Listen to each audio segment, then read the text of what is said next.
గణపతి లొంగుబాటుపై ఉత్కంఠ. మార్చి 31తో ముగియనున్న కేంద్ర డెడ్లైన్. అదే రోజు గణపతి సహా 7గురు మావోయిస్టులు లొంగిపోతారనే చర్చ. ఆసక్తి రేపుతున్న ఇటీవలి పరిణామాలు, అజ్ఞాతంలో ఉన్న వారితో రాష్ట్ర ఇంటెలిజెన్స్ ఎస్ఐబి అధికారుల సంప్రదింపులు, కేంద్రం నుంచి పర్యవేక్షిస్తున్న 2 స్పెషల్ ఆఫీసర్లు, మావోయిస్టుల లొంగుబాటులో ఎస్ఐబి పోలీసుల విశేష కృషి. గత 2 ఏళ్లలో 721 మంది లొంగుబాటు, 266 ఆయుధాలు అప్పగించడం జరిగింది. ఇక ఇప్పుడు మావోయిస్టుకు సంబంధించినటువంటి పార్టీలో కీలకమైనటువంటి వ్యక్తుల్లో ఒకరు మొదటి తరం మావోయిస్టు నేతగా ఉన్నటువంటి గణపతి ఇక్కడ లేడు, వేరే సంబంధించినటువంటి దేశాల్లో ఆయన తలదాచుకున్నాడు అనేది రకరకాలైనటువంటి వార్తలు వచ్చినాయి. సరే, ఏదేమైనప్పుడు కూడా వేరే దేశంలో దాచుకున్నాడా లేకపోతే వేరే రాష్ట్రంలో ఉన్నాడా అనేది రెండో అంశం. కానీ సో వీరు పెట్టుకున్నటువంటి డెడ్ లైన్ ఏదైతే ఉందో, కేంద్రం డెడ్ లైన్ ఒకటి విధించింది కదా, మార్చి 31 అంటూ అమిత్ షా గతంలో ప్రకటన చేసిండు. మార్చి 31 కేవలం ఇలా 29, 30, 31 అంటే ఇంకొక 2 డేస్ టైం మాత్రమే ఉన్నది. ఈ 2 రోజులలో మావోయిస్టుల యొక్క అసలు మావోయిస్టులని జీరో కాడికి తీసుకొచ్చడం అనేది అంతిమంగా వాళ్ళు చెప్పదలుచుకున్నటువంటి విషయం. ఏది అమిత్ షా. మరి ఇప్పుడు సరే, చిన్న సంబంధించినటువంటి ఏరియా కమిటీ మెంబర్సు, అక్కడ ఉన్నటువంటి ఆ జోన్లో ఉన్నటువంటి మెంబర్స్ ఉంటే సరే, వాళ్ళది పెద్దగా పరిలోకి తీసుకుపోవచ్చేమో. కానీ కొంత మ్యానిపులేట్ చేసేటువంటి వ్యక్తుల్లో ఒకరైనటువంటి గణపతి ఒక్కడు మాత్రం ఇలా పోలీసులకు చిక్కకుండా ఉండడం అనేది కొన్ని వస్తూ ఉన్నాయి. సరే, ఏదేమైనప్పుడు కూడా ఈయనను కూడా అదుపులోకి తీసుకోవాలి, ఈయనను కూడా లొంగుబాటుకి ప్రేరేపించాలి అన్నటువంటి ఒక కోణంలో ఒక చర్చలు అయితే నడుస్తూ ఉన్నాయి. సో 31 ఎల్లుండి ఇంకా ఆయనతో పాటు మరో 7గురు కూడా లొంగిపోతా ఉన్నారన్నటువంటి ఒక వార్తలు వస్తూ ఉన్నాయి. గత 2 ఏళ్లలో ఎస్ఐబి 721 మంది లొంగుబాటుకు 266 గణసేవ అయితే ఆయుధాలను అప్పగించడంలో వాళ్ళ యొక్క పాత్ర కీలకం అని చెప్పేసి ఒక వార్త అయితే కనపడతా ఉన్నది. చూడాలి మరి గణపతి ఆ రోజు వరకు ఇంకేమైనా వాళ్ళు పెట్టినటువంటి మార్చి 31 కాకుండా ఇంకా 1-2 రోజుల తర్వాత ఏమైనా లొంగిపోయినట్టయితే ఉంటే, సో వీళ్ళు అన్నటువంటి టార్గెట్ పూర్తి స్థాయిలో నియంత్రించలేదు అన్నటువంటి దాన్ని ఏమైనా జనాలకు ఆ మెసేజ్ ఇవ్వాలన్నటువంటి ఉద్దేశంతో ఇంకా ఆయన బయటే ఉన్నాడా, లేకపోయినట్టయితే ఉంటే కేంద్రం ఇచ్చినటువంటి డెడ్ లైన్ లోపట అదే రోజు లొంగిపోవాలనేటువంటి ఒక ప్రయత్నం చేస్తున్నాడు అనేది మనం ఎల్లుండి వరకు వేచి చూడాలా. మావోయిస్టు రహిత తెలంగాణగా మారేందుకు రాష్ట్రం కేవలం అడుగు దూరంలోనే ఉన్నదట.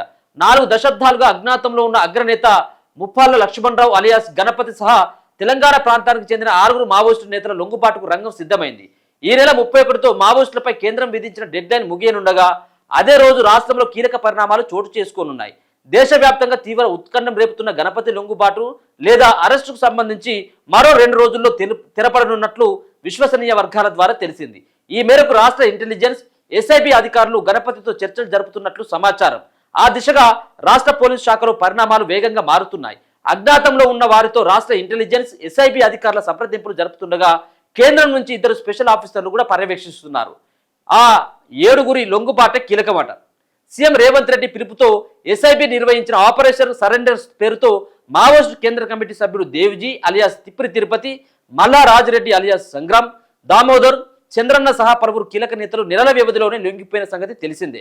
వీరి లొంగుబాటు తర్వాత తెలంగాణ ప్రాంతానికి చెందినటువంటి గణపతి సహా ఆయన భార్య జోడే రత్నంబాయ్, హనుమకొండ జిల్లా సోమిడికి చెందినటువంటి పసునూరి నరహరి అలియాస్ సంతోష్, సికింద్రాబాద్కు చెందినటువంటి వార్తా శేఖర్, హైదరాబాద్కు చెందినటువంటి నక్కా సుశీల అలియాస్ రేలా, సిద్దిపేట జిల్లా మిర్దొడ్డికి చెందినటువంటి రంగబోయిన భాగ్య, భద్రాద్రి జిల్లా తడపరకు చెందినటువంటి కుంజం ఇడ్బాల్ మాత్రమే అజ్ఞాతంలో మిగిలి ఉన్నారని డీజీపీ శివధర్ రెడ్డి గతంలోనే ప్రకటించారు. వీరు జనజీవన స్రవంతిలో కలవాలని అప్పట్లోనే ఆయన పిలుపునివ్వడం జరిగింది. వీళ్ళందరూ కూడా ఆ 7గురు లొంగిపోతే అయిపోయినట్టే. అయితే చాలామంది ఇంకా ఉన్నారు మీన్స్ పోలీసు రికార్డులు చెప్తలేవు. పోలీసు రికార్డులు వీళ్ళు సంబంధించినటువంటి వాళ్ళే చెప్తున్నారు. కానీ చాలామంది మావోయిస్టు పార్టీలోకి వెళ్ళి వాళ్ళ ఆచూకి ఇప్పటివరకు చనిపోయినటువంటి వాళ్ళ లిస్టులో లేదు.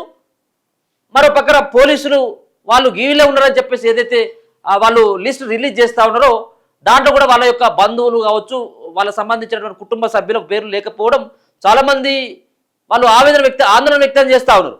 అరే మరి వాళ్ళు ఒకవేళ చనిపోయినట్టయితే ఆ బాడీలో మాకు అప్పచెప్పలేదు, మావోయిస్టుల పార్టీలోకి వెళ్ళిళ్ళు, ఒకవేళ కనుక వాళ్ళు లొంగిపోలేదు, వాళ్ళు చచ్చిపోలేదు, మరి ఇంకేదో పోయిన అనేటువంటి ఒక ఆందోళన మాత్రం చాలా మందిలో ఉన్నది. మరి చూడాలి వాళ్ళు ఏడున్నారు అనేది ఇంకా పోలీసులు కూడా సమాచారం అయితే లేదు.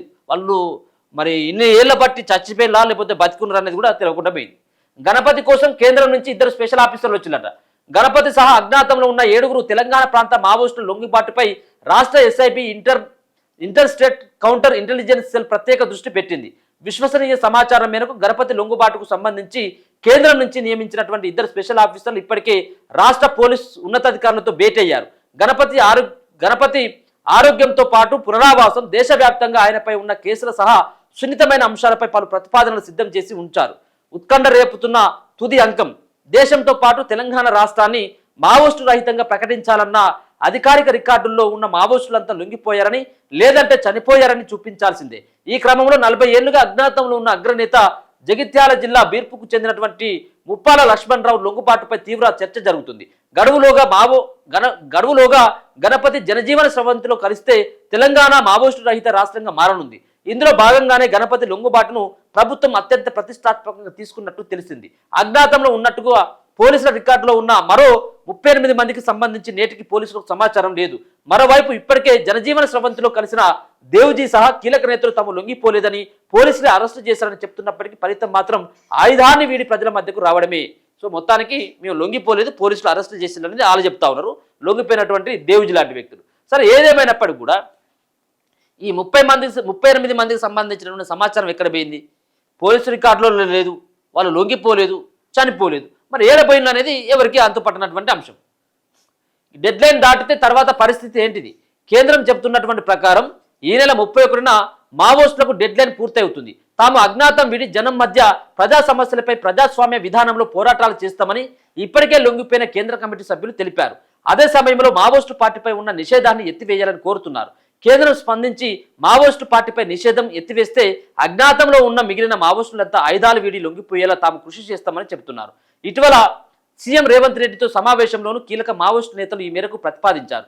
సీఎం రేవంత్ రెడ్డి ఇదే విషయాన్ని కేంద్ర హోంశాఖ మంత్రి అమిత్ షాను ఢిల్లీలో కలిసి చెప్పారు. వీరి ప్రతిపాదనలకు కేంద్రం నుంచి సానుకూలత రావడం, తాజాగా డెడ్ లైన్ ముగియనున్న నేపథ్యంలో అజ్ఞాతంలో ఉన్న గణపతి సహా 7 మావోయిస్టులు లొంగిపోతున్నట్టు తెలుస్తుంది. మొత్తం మీద మావోయిస్టుల లొంగుబాటులో రాష్ట్ర ప్రభుత్వం, ఎస్ఐబి పోలీసుల కృషిపై ప్రశంసలు వెల్లువెత్తుతున్నాయి. 2 ఏళ్లలో 721 మంది లొంగిపోతే 266 ఆయుధాలు అప్పగించడం విశేషం. సో మొత్తానికి ఇంకొక 2 రోజుల టైం ఉన్నది. ఈ 2 రోజుల టైంలో గణపతితో పాటు ఇంకొక 6 మొత్తం 7 మంది లొంగిపోయేందుకు ప్రయత్నాలు జరుగుతూ ఉన్నట్టుగా తెలుస్తూ ఉంది. మరి ఆయన యొక్క ఆరోగ్యం బాగలేదు, ఏజ్ దాదాపుగా 75 సంవత్సరాలే ఉన్నట్టున్నది, ఆయనకు అనారోగ్యంతో ఉన్నట్టుగా తెలుస్తూ ఉన్నది. సో చూడాలి, మొత్తానికైతే డెడ్ లైన్ లోపల ఆయన ఎక్కడున్నా కానీ తీసుకుని వచ్చి పోలీసుల ముంగట ప్రవేశపెట్టి జనజీవన స్రవంతిలో కలిసిందని చెప్పేందుకు రాష్ట్ర ప్రభుత్వం కూడా పెద్ద ఎత్తున కూడా ప్రయత్నం చేస్తూ ఉంది. ఎందుకంటే మావోయిస్టు రహిత రాష్ట్రం అని చెప్పుకునేందుకు ఉన్నటువంటి 7, ఇప్పుడు ఇంతకుముందు నేను చదివినటువంటి 7 ఎవరైతే ఉన్నారో ఈ 7 మాత్రమే తెలంగాణ నుంచి ఉన్నటువంటి మావోయిస్టులు అని చెప్పేసి అధికారికంగా డీజీపీ శివధర్ రెడ్డి మొన్న ప్రకటించడం జరిగింది. ఈ 7 31వ తారీఖు వరకు లోపు వాళ్ళు లొంగిపోయేటువంటి అవకాశం ఉన్నట్టుగా తెలుస్తూ ఉంది. చూడాలి మరి ఏం జరగబోతా ఉంది ఏందనేది. సో మొత్తానికైతే మావోయిస్టులు ఇప్పటికే పెద్ద ఎత్తున కూడా లొంగిపోవడం జరిగింది, ఇంకొక పక్కన చనిపోవడం జరిగింది. చాలామంది మావోయిస్టులో ఉన్నటువంటి కీలకమైనటువంటి నేతలు ఒక్కొక్కరు హతంగా అయితే చాలామంది లొంగిపోయినటువంటి సిచ్యువేషన్ కూడా మనం చూడడం జరిగింది. ఇక మార్చి 31 తర్వాత మావోయిస్టు పార్టీ అనేది ఇక మొత్తానికైతే కనుమరుగు కాబోతా ఉందనేది మనకు స్పష్టంగా అర్థమవుతా ఉన్నది.